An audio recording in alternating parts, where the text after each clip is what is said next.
नेपाललाई कति कोटा पर्न सक्छ को माग अनुसार नै इस्यु हुने गर्दछ। 5 लाखसम्म इस्यु हुनेछ। हेलो साथीहरू, नमस्कार। यहाँहरू सम्पूर्णलाई स्वागत गर्न चाहन्छु मेरो सायद कार्की युट्युब च्यानलमा। र साथीहरू, म सायद कार्की यहाँहरू तपाईँ सम्पूर्णलाई स्वागत गर्न चाहे। र विशेष गरी आजको यस भिडियोमा चाहिँ इपिएस सम्बन्धी 2026 को इस्यु सम्बन्धी हामी कुरा गर्नेछौँ। कृपया तपाईहरू मेरो च्यानलमा नयाँ हुनुहुन्छ भने मेरो च्यानललाई सब्स्क्राइब गरिदिनु होला र यो भिडियोलाई अन्तिमसम्म हेरेर तपाईलाई के कसो लाग्छ र तपाईका जिज्ञासाहरू कमेन्ट मार्फत पनि राखिदिनु होला। र एचआरडी कोरियाले आफ्नो वेबसाइटमा राखेको जानकारी अनुसार नै यहाँहरुमाझ म सानो भिडियो लिएर आएको छु।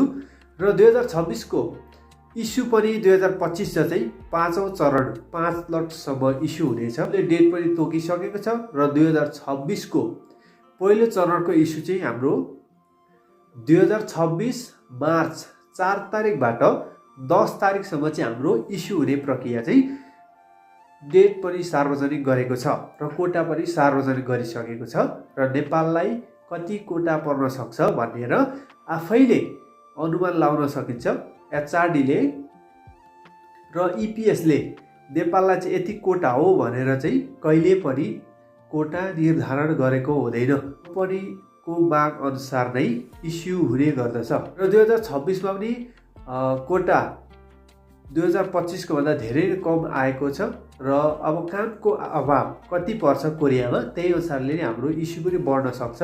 आशा गरौँ हामी सबैले कोरियामा कामको माग कति बढ्छ र इस्यु कति हुन्छ भन्ने। 2026 को पहिलो चरणको इस्युमा चाहिँ म्यानुफ्याक्चरतर्फ उत्पादनतर्फ चाहिँ जम्मा 11,275 जना चाहिँ कोटा निर्धारण गरेको छ।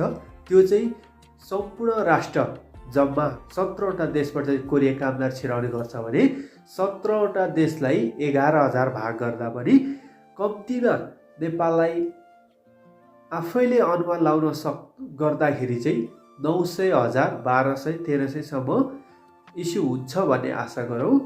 र कृषि तथा पशुपालनमा चाहिँ 2,382 जना चाहिँ कोटा छुट्याएको छ कृषि तथा पशुपालनमा चाहिँ।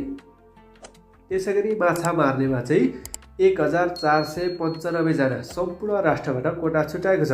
निर्माण उद्योग कन्स्ट्रक्सनमा चाहिँ 492 जना सम्पूर्ण राष्ट्रबाट कोटा छुट्याएको छ। र सेवा सर्भिसमा चाहिँ 140 जना कोटा छुट्याएको छ।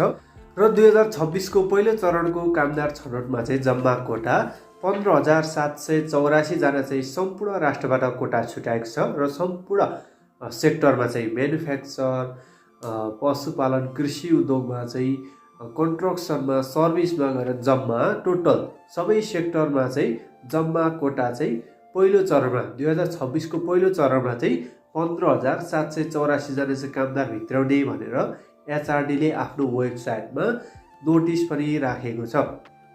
र आशा गरौँ साथीहरू सबैभन्दा धेरैभन्दा धेरैको इस्यु होस् र सबैको कोरिया जाने सपना चाहिँ पुरा होस् भन्न चाहन्छु। मेरो यस भिडियोमा केही कमी कमजोरीहरू देखिए र मैले बोल्नुपर्ने कुरा र मैले भन्नुपर्ने कुराहरू कति छुटे तपाईहरूले आफ्नो भनाइ अथवा जिज्ञासाहरू कमेन्ट मार्फत राखिदिनु होला। र यति भन्दै मेरो आजको यस भिडियोबाट म बिदा हुन चाहन्छु। हस्त नमस्ते।